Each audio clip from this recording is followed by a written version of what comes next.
National artist na si Nora Honor pumanaw na sa edad na 71.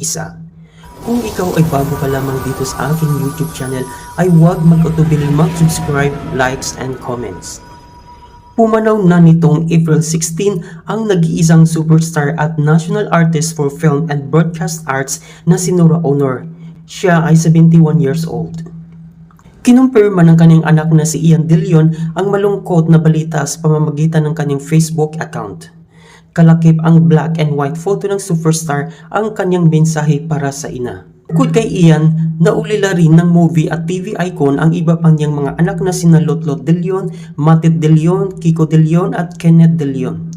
Si Ate Guy ang unang artistang babae na nagwagi ng International Best Actress Award sa Cairo International Film Festival para sa pelikulang The Fleur Contemplation Story.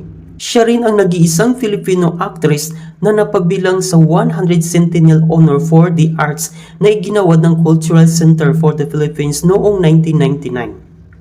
Nagmula sa isang mahirap na pamilya si Ate Guy, kaya para makatulong sa kanyang mga magulang ay nagtinda siya ng mani at tubig sa mga istasyon ng tren sa Bicol.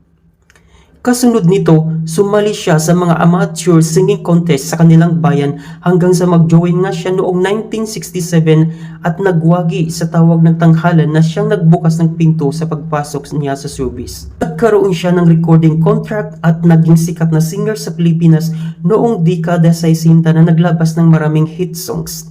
Nakagawa rin si Ate Guy ng mahigit sa 170 na pelikula at mga teleserye sa ABS-CBN at GMA7.